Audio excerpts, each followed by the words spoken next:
نحمدہ ونصلی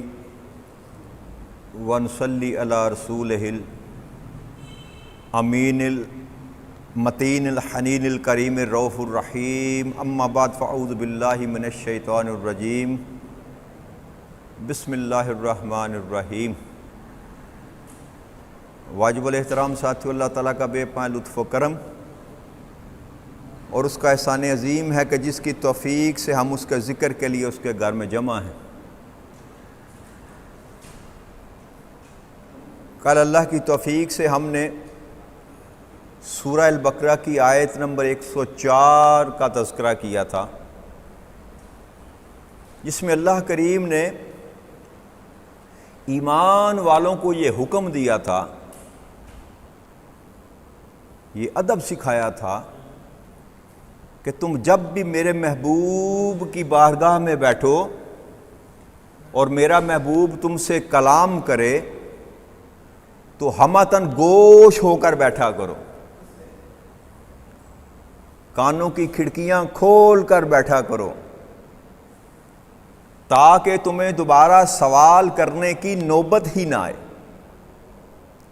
اور ایک لفظ جو صحابہ کرام استعمال کرتے تھے، راعینا، کہ یا رسول اللہ صلی اللہ علیہ وسلم ہم پر رعایت فرمائیں، تو یہودی اس کا معنی غلط طور پر لیتے تھے، تو اللہ کریم نے مطلقاً اس لفظ کو حرام قرار دے دیا، گو کہ یہ اس لفظ میں کوئی خرابی نہ تھی، لیکن چونکہ دشمن جو تھے آقا کریم صلی اللہ علیہ وسلم کے، وہ اس میں سے تنقیص کا پہلو نکالتے تھے، تو اللہ نے صحابہ کو بھی کہہ دیا، خبردار آج کے بعد میرے محبوب کی بارگاہ میں بیٹھ کر یہ لفظ بھی استعمال نہیں کرنا، اول تو ہمتاً گوش ہو کر بیٹھو، سوال کرنے کی تمہیں حاجت ہی محسوس نہ ہو، ایسے سنو کہ جیسے یہودی سنتے ویسے نہ سنو کہ سنی انسنی کر دی، کان کھول کر بیٹھا کرو تاکہ تمہیں دوبارہ سوال کرنے کی ضرورت ہی پیش نہ آئے۔ تو اگر لا محالہ تمہیں ضرورت پیش آ بھی جائے تو پھر کیا کہنا، انظرنا، اے اللہ کے حبیب ہم پر نظر کرم فرمائیں، ہم پر نظر کرم فرمائیں۔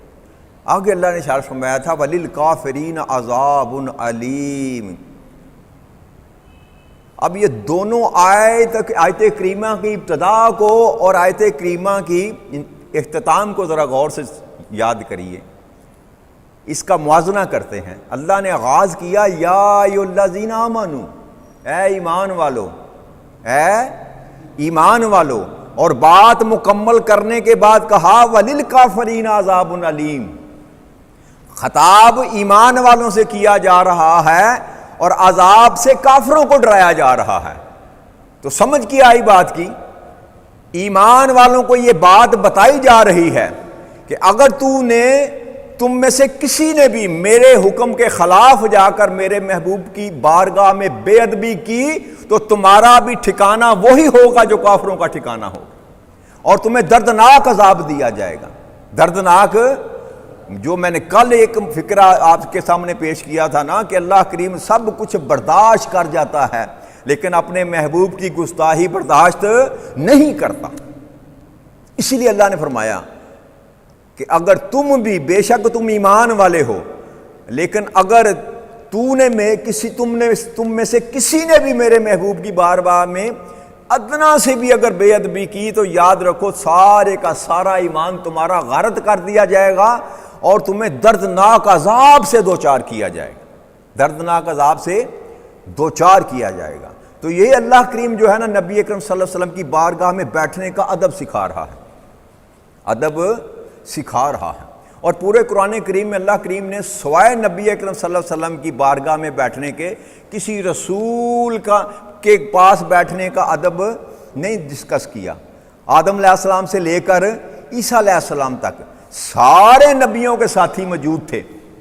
موسیٰ علیہ السلام کا تذکرہ بہت زیادہ کتاب میں آتا ہے قرآن میں، لیکن اس طرح کا مضمون اللہ کریم نے موسیٰ علیہ السلام کے لیے نہیں باندھا کہ موسیٰ علیہ السلام کے ساتھ ایسے کلام کرنا، موسیٰ علیہ السلام کے ساتھ ایسے بات کرنا۔ بات محبوب کی جا رہی ہے، بات محبوب کی جا رہی ہے۔ ایک بات اب میں جو بیان کرنے لگا ہوں نا بات آپ سے اسی آیت کی روح میں، اس کے بعد آگے چلتے ہیں۔ میں نے اپنی زندگی میں کسی کتاب میں نہیں پڑھی، اپنی 60 سالہ زندگی میں جتنے ورقے میں نے اپنی زندگی میں ورق گردانی کی، یہ جو بات اب میں کرنے لگا ہوں یہ میں نے کسی کتاب میں نہیں پڑھی اور نہ ہی کسی عالم دین کی زبان سے آج تک سنی ہے، سوائے میرے سیدی مرشدی اور میرے شیخ کے، سوائے ایک میرے مرشد کے علاوہ کسی مولانا صاحب سے کسی کتاب سے آج تک یہ بات میں نے نہیں سنی جو آج میں آپ کو سنا رہا ہوں۔ اور وہ بات کیا ہے؟ اسی آیت کریمہ سے ادب جو مصطفیٰ کریم کا سکھایا۔ آپ فرماتے ہیں کہ آج کی جدید ٹرم میں یہ جو ادب جس کو کہا جاتا ہے نا، کسی بھی بارگاہ کے ادب کو، اس کو پروٹوکول کہتے ہیں۔ اس کو کیا کہتے ہیں؟ پروٹوکول کہتے ہیں۔ مثلاً ڈپٹی کمشنر ہے نا، اس کے آفس کا بھی ایک پروٹوکول ہے، ڈی سی صاحب کو ملنا ہے تو اس کا ایک پروٹوکول ہے، ان کا بھی کوئی پروٹوکول افسر ہوگا، کمشنر کا ایک پروٹوکول افسر ہوگا، گورنر کو ملنا ہے تو گورنر کے دفتر میں ایک پروٹوکول افسر مقرر کیا جاتا ہے کہ جس شخص نے گورنر سے جا کر ملنا ہے اس شخص کو وہ گائیڈ کرے گا، اندر داخل کیسے ہونا ہے، بیٹھنا کیسے ہے، گفتگو کیسے کرنی ہے، کس لہجے میں گفتگو کرنی ہے، یہ سارا کچھ جو ہے نا وہ پروٹوکول افسر جو ہے وہ بتاتا ہے اس شخص کو۔ اور پوری دنیا میں یہ قانون ہے، یاد رکھیے گا، پوری دنیا میں یہ قانون اسی طرح ہے کہ جب بھی کسی بڑے افسر کے پاس کوئی سائل ملنے کے لیے جاتا ہے، کوئی شخص ملنے کے لیے جاتا ہے تو وہ پروٹوکول افسر جو ہے نا اس کو پروٹوکول سکھاتا ہے، آداب سکھاتا ہے کہ بھائی اس دفتر کے اس صاحب کے، اس گورنر صاحب کے یا وزیر اعظم کے یا صدر پاکستان کے پاس تو نے بیٹھنا ہے تو اس طریقے سے سارا معاملہ ہوگا۔ یہ پروٹوکول سکھایا جاتا ہے۔ اور پروٹوکول سکھانے والا جو افسر ہوتا ہے نا، یاد رکھیے گا، وہ گورنر سے چھوٹے درجے کا ہوتا ہے۔ گورنر سے، کیوں جی بھائی جان؟ گورنر سے چھوٹے درجے کا ہوتا ہے۔ گورنر سے بڑا صدر نہیں سکھائے گا گورنر کے پاس جانے کا پروٹوکول۔ ہاں، گورنر سکھا سکتا ہے صدر کے پاس جانے کا پروٹوکول کیونکہ وہ اس سے درجے میں نیچا ہے۔ دنیا کا قانون یہ ہے۔ میں نے کل آپ کو عرض کی تھی نا کہ سارے نبیوں کے لیے قانون ایک ہے، قرآن کریم میں سارے نبیوں کے لیے قانون ایک ہے، لیکن جب بات محبوب خدا کی آتی ہے تو قانون بدل دیا جاتا ہے، قانون بدل دیا جاتا ہے۔ اب ساری کائنات میں ہر ادنا درجے کا جو بندہ ہے وہ اعلیٰ درجے کے بندے کے لیے پروٹوکول سکھاتا ہے۔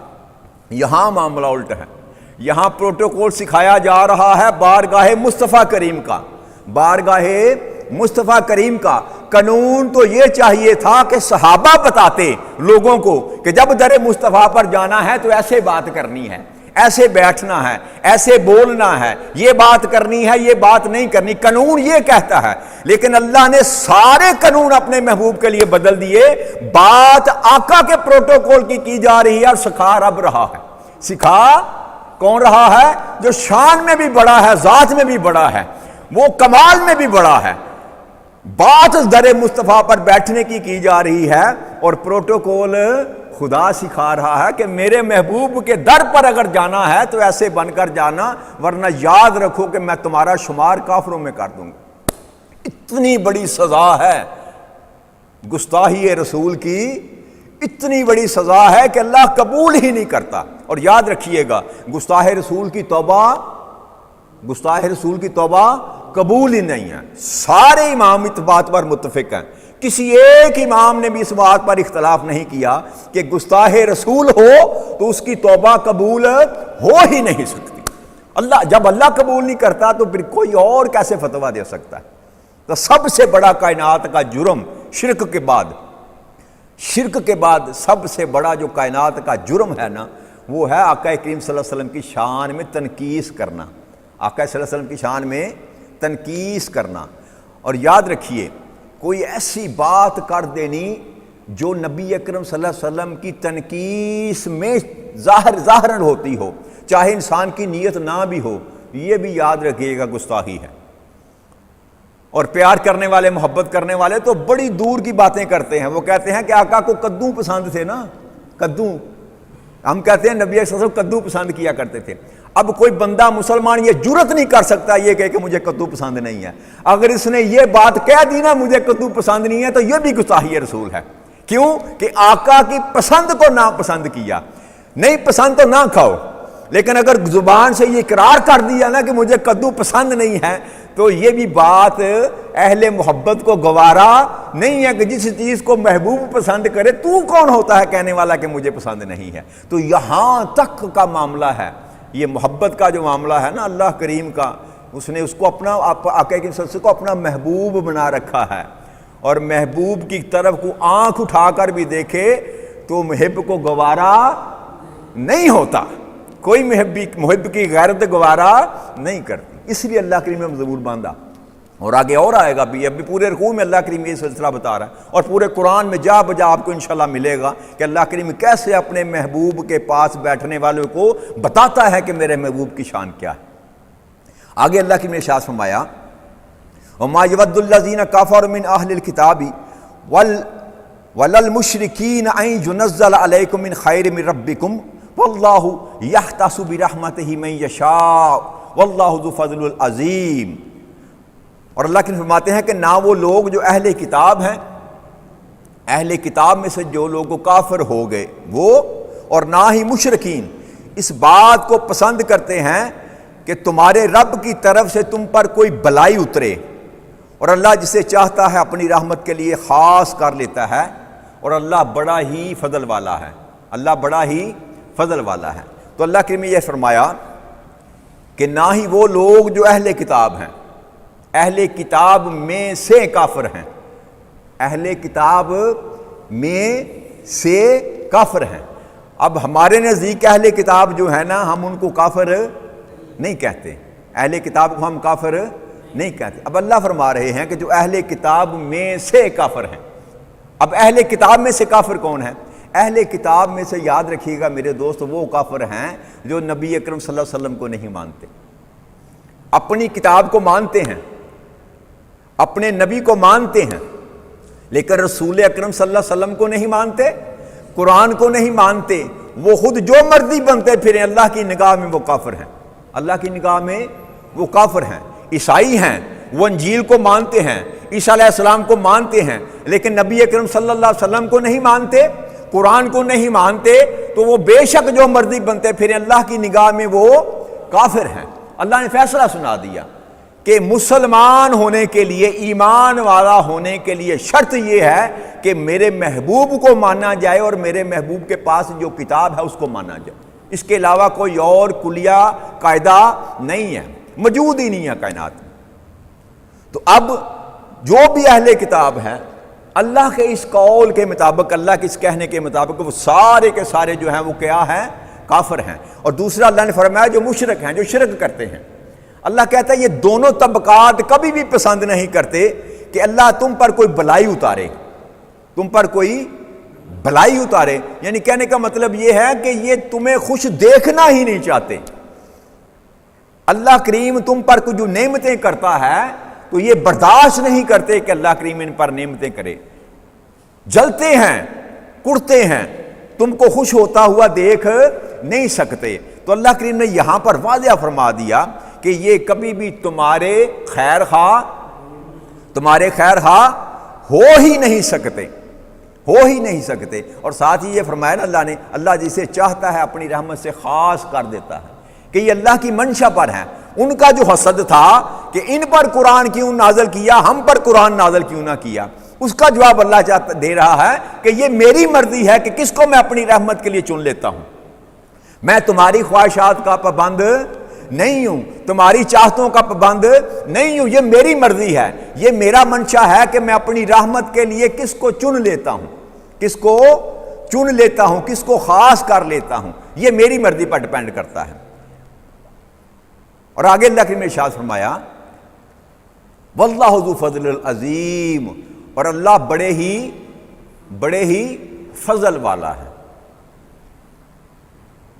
اللہ کریم نے پورے قرآن کریم میں یاد رکھیے گا کہیں بھی یہ نہیں کہا کہ اللہ بڑے عدل والا ہے۔ الف لام میم سے لے کر والناس تک آپ کو جب آپ کی یہ بات نہیں ملے گی کہ اللہ بڑے عدل والا ہے، حالانکہ وہ عادل ہے اور عدل کرے گا بھی، لیکن کہیں بھی اللہ کریم نے اپنے عدل کا ذکر یہ کہیں نہیں کہا کہ واللہ ذو عدل عظیم، کہ وہ بڑے عظیم عدل والا ہے، بڑے عظیم عدل والا ہے۔ جہاں بھی کلام کیا یہی کلام کیا کہ وہ بڑے فضل والا ہے اور عظیم فضل والا ہے، اور ساتھ میں یشاء کو جوڑا، ساتھ کہ جس پر میں چاہتا ہوں، جس پر میں چاہتا ہوں میں بڑے ہی فضل والا ہوں، میں بڑے ہی فضل والا ہوں۔ نبی اکرم صلی اللہ علیہ وسلم نے ارشاد فرمایا، صحیح بخاری میں ہے، کتاب المرضی میں، جلد نمبر 5 صفحہ نمبر 2147، حدیث نمبر ہے 5349، صحیح بخاری کی۔ آقا کریم صلی اللہ علیہ وسلم نے فرمایا کہ کائنات کا کوئی ایک شخص بھی اپنے عمل کے باعث بخشا نہیں جائے گا، اپنے عمل کے باعث بخشا نہیں جائے گا۔ آپ نے 2 3 4 دفعہ جب یہ بات دہرائی نا تو صحابہ نے پوچھا کہ یا رسول اللہ صلی اللہ علیہ وسلم، ہمارے ماں باپ آپ پر قربان، کیا آپ بھی؟ آپ نے فرمایا ہاں میں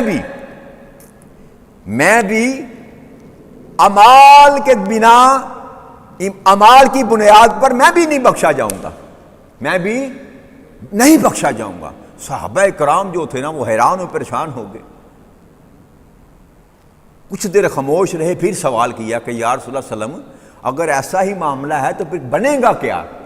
پھر بنے گا کیا جب آپ جیسی ہستی بھی اعمال کے سبب نہیں بخشی جائے گی؟ تو میرے اللہ کے محبوب یہ تو بتائیے پھر بنے گا کیا؟ تو آپ نے فرمایا کہ ہاں بخشے جائیں گے، لیکن اللہ کے فضل سے بخشے جائیں گے، اللہ کے فضل سے۔ کیوں؟ عدل کرنے پر آیا تو ممکن ہے کوئی بھی بچ، سلطان باہو نے شاید فرمایا تھا نا کہ عدل کرے تے تھر تھر کمن اچیاں شاناں والے ہو، تے فضل کریں تے بخشے جاون میں بر کے منہ کالے ہوں۔ تو یہ معاملہ اس طرح کا ہے کہ اگر عدل کرنے پر آ جائے تو عدل کہتے ہیں حساب و کتاب کو برابر کرنا، جو گناہ کیا اس کی سزا دی جائے، جو نیکی کی اس کی جزا دی جائے، عدل اس کو کہتے ہیں۔ عدل وہ کرے گا، عدل وہ کرے گا، لیکن یہ ممکن نہیں ہے کہ عدل کی بنا پر ہمارا بیڑا، اگر وہ عدل کرنے پر آ گیا تو ممکن ہی نہیں ہے کہ کسی کا بیڑا پار ہو۔ بہت مشکل ہے کہ کسی کا بیڑا، جو حالات ہیں، جس طرح کے انسان کے کام ہیں نا، ممکن ہی نہیں ہے کہ اگر وہ ہماری طرف نگاہ کر کے عدل کا نظام قائم کرنا چاہے گا تو ہم میں سے شاید کوئی نہ بخشا جائے، ہم میں سے شاید کوئی نہ بخشا جائے۔ ہاں جب وہ فضل کرنے پر آئے گا تو پھر جس کو چاہے گا وہ بخش دے گا، جس کو چاہے گا۔ اور یاد رکھیے عدل حق ہوتا ہے، عدل میرا حق ہے، عدل میرا حق ہے کہ میں نے جو کیا ہے اللہ کریم مجھے اس کا بدل دے، یہ میرا حق ہے، یاد رکھیے گا۔ اور فضل میرا حق، فضل اللہ کی مرضی ہے، فضل اللہ کا منشا ہے۔ تو جب اللہ فضل کرتا ہے کسی پر، جس قدر چاہے اس پر فضل کرے، نہ کسی کا حق ہوگا نہ کسی کی حق تلفی ہوگی۔ کوئی یہ نہیں کہے گا کہ مولا تو نے کیوں کیا، میرا حق تھا اس پر فضل کیوں کیا؟ کیوں کہ فضل کسی کا حق وہ اس کی منشا ہے، وہ اس کی جس پر چاہے گا جتنا چاہے گا کرے گا، کوئی اس کو پوچھنے والا نہیں ہے۔ تو اس لیے عمل پر دار و مدار نہیں کیا جا سکتا، عمل پر گھمنڈ نہیں کیا جا سکتا، عمل کو چھوڑا بھی نہیں جا سکتا، کیونکہ عمل کو چھوڑنا نافرمانی ہے، عمل کو چھوڑنا نافرمانی ہے۔ لیکن میرے بھائی محض عمل پر گھمنڈ کرنا جو ہے نا، یہ بھی انسان کو مروا دے دے گا، تباہ و برباد کر دے گا۔ عمل کرنا ہے لیکن نگاہ اس کے فضل پر رکھنی ہے، نگاہ اس پہ فضل پر رکھنی ہے۔ مجھے یاد نہیں یہ پنجابی کہ وہ کہتے ہیں، میرا باہو سلطان باہو کہہ کہ کئی جاگ نہ جاگن تے کئی جاگ دیاں بھی ستے ہو، سلطان باہو کا ہی ہے، کئی جاگن تے کئی جاگ نہ جاگن، یعنی کہ کئی جاگتے رہتے ہیں، ساری رات مسلح پر کھڑے رہتے ہیں۔ یہ فضل کی بات کر رہا ہوں، کئی جاگن کئی جاگ نہ جاگن، کئی تو ساری رات بھی مسلح پر کھڑے رہتے ہیں اور کئی بستر میں پڑے سو جاتے ہیں۔ کئی جاگن کئی جاگ نہ جاگن، تو کئی جاگ دیاں بھی ستے ہو تو کئی ایسے ہیں کہ وہ جاگ رہے ہیں لیکن سویوں کے برابر ہیں، کہ جیسے بندہ سویا ہوتا ہے، جاگ وہ رہا ہے لیکن ایسے ہے جیسے وہ سویا ہوا ہے۔ کنہ نو رب ستیاں ملیا، کنہ نو یعنی کہ کئیوں کو کنہ نو رب ستیاں ملیا، کہیں جاگ دے بھی گے مٹھے ہو، کہیں جاگ دے بھی گے مٹھے ہو، کہ انسان ساری رات مصلی پر کھڑا ہو کر عبادت کرتا رہے، یہ اس بات کی ضمانت نہیں ہے کہ اللہ کریم اس کو بخش دے گا۔ اللہ کریم اس کو کیوں؟ کہ رب کریم جو جانتا ہے وہ کائنات میں کوئی اور کہ یہ جو مصلی پر کھڑا ہے کس نیت سے کھڑا ہے، اس کے دل کے اندر کیا بات ہے، کیا یہ دنیا کو دکھانے کے لیے نیک پارسا بنا ہوا ہے، یہ واقع ہی مجھ سے ڈرتا ہے، میری جہنم کے خوف سے یہ راتوں کو اٹھ کر روتا ہے، یا میری محبت میں راتوں کو اٹھ کر روکتا ہے۔ اس لیے اللہ کریم نے یہ فرمایا ذو فضل العظیم، میں بڑے فضل والا ہوں، ڈھارس بندائی ایمان والوں کی، ڈھارس بندائی ایمان والوں کی، کہ بس اس بات پر نہ رہنا کہ میں جبار ہوں، میں عادل ہوں، میں جبار ہوں، میں قہار ہوں سارا کچھ ہوں، لیکن ان کے لیے نہیں ہوں جو میرے مصطفیٰ کریم کے غلام ہیں، جو میرے مصطفیٰ کریم کے غلام ہیں ان کے لیے میرا فضل عظیم ہے۔ جو میرے محبوب کا غلام بن کر آئے گا وہ حقدار ہے کہ میں اس پر اپنا فضل کروں، اور کس قدر کروں یہ بھی مجھ پر کوئی پابندی نہیں ہے۔ تو ہمیں کرنا کیا ہے؟ ہمیں اپنے اعمال کے ساتھ، جو میں آپ کے سامنے بار بار بات کرتا ہوں نا، اپنی عبادتوں پر گھمنڈ نہ کریں، نسبت رسول کو مضبوط کریں، نبی اکرم صلی اللہ علیہ وسلم کے ساتھ اپنی محبت کو مضبوط کریں، کیونکہ کائنات میں واحد ایک وہ ایسی ہستی ہے کہ جس کا حیا اللہ کریم قیامت کے روز کرے گا، ان کا حیا کرے گا۔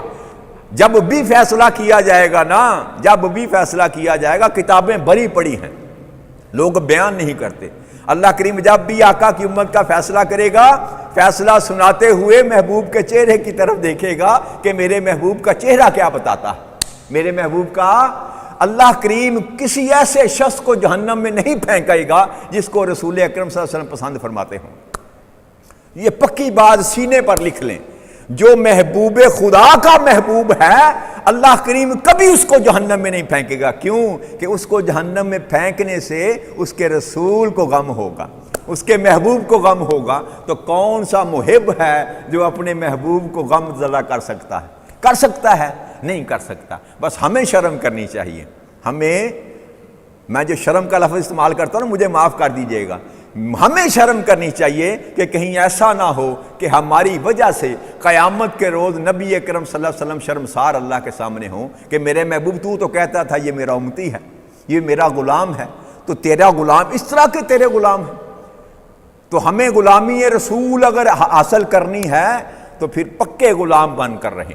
بھائی غلطیاں کوتاہیاں انسان سے ہو جاتی ہیں، غلطیاں کوتاہیاں انسان سے ہو جاتی ہیں، وہ معاف کرنے والا ہے۔ آقا بھی بڑے سخی ہیں، آقا بھی بڑے سخی ہیں، بس محبت کا رشتہ نہ توڑو، محبت کا رشتہ نہ توڑو۔ کائنات کی سب سے عظیم وہ ہستی ہیں، ساری کائنات سے بڑھ کر ان سے محبت کرو تو تمہارا ایمان کامل ہو جائے گا، پھر تمہیں کسی جگہ پر بھی نہ کوئی غم ہوگا نہ کوئی خوف ہوگا۔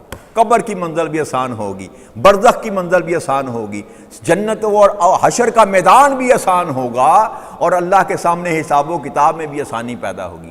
نبی اکرم صلی اللہ علیہ وسلم نے فرمایا کہ مومنوں پر حشر کا میدان ایسے ہوگا، یعنی جو کافر ہے نا، کافر 50,000 سال کے برابر وہ دن ہوگا، حشر کا دن جو ہوگا، اور 50,000 سال بھی کون سے؟ وہ سال، نوری سال، وہ والے اللہ والے سال، یہاں والے 365 دنوں والا سال نہیں، وہ سال 50,000 سال کا ایک دن ہوگا، اور سورج اپنی جگہ سے نیچے آ جائے گا۔ سوا نیزہ کہا جاتا ہے، وہ پتہ نہیں کتنا سوا نیزہ۔ بھائی یہاں پر جب تھوڑا سا قریب آتا ہے نا سورج گرمیوں میں، جیٹھ ہاڑ میں، تو بندوں کی چیخیں نکل جاتی ہیں۔ جی یہ سبی کی طرف جائے نا، کوٹے کے پاس سبی کا علاقہ ہے، وہاں پر 50 سے اوپر جاتا ہے، لوگ 10 بجے سے لے کر 4-5 بجے تک گھروں سے نکلتے ہی نہیں ہیں۔ تو جب نیچے آئے گا تو کیا حشر ہوگا؟ آقا نے فرمایا کہ ہر انسان اپنے پسینے میں ڈوبا ہوگا، کوئی گھٹنوں تک، کوئی ناف تک، کوئی کمر تک، کوئی کندھوں تک، کوئی ناک تک، اور کوئی سر تک اپنے پسینے میں ڈوبا ہوگا۔ اور حشر بپا ہوگا، طرفلاٹ مچی ہوگی، ہر بندہ چیخ رہا ہوگا، پکار رہا ہوگا، کوئی اس کی سننے والا نہیں ہوگا۔ اور مومن کے لیے وہ لمحہ پیسے کیسے ہوگا؟ ایمان والے کے لیے، غلام مصطفیٰ کے لیے وہ 50,000 سال کا دن ایسے ہوگا جیسے عصر کی نماز کا وقت گزر جاتا ہے۔ عصر کی نماز کا یہ ہے شان غلام مصطفیٰ کی، یہ ہے شان غلام مصطفیٰ کی۔ اس لیے میں آپ کو بار بار یہ کہتا ہوں کہ غلامی مصطفیٰ قبول کر لیں، اس کے سوا انسان کا چارہ نہیں ہے۔ جو غلام مصطفیٰ بن گیا اس کی دنیا میں بھی خیریت ہے اور آخرت میں بھی خیریت ہے۔ تو اللہ کریم اب ہمیں مقام مصطفیٰ سمجھنے کی توفیق عطا فرمائے، آقا کریم صلی اللہ علیہ وسلم کا ادب کرنے کی توفیق عطا فرمائے، اور ہمارے دلوں میں اپنے محبوب کی محبت کو کوٹ کوٹ کر بھر دے، تاکہ ہماری دنیا بھی خیر میں گزرے اور ہمارے لیے آخرت بھی خیر ہو جائے۔ وما علینا الا البلاغ المبین۔ والسلام علیکم ورحمۃ اللہ وبرکاتہ۔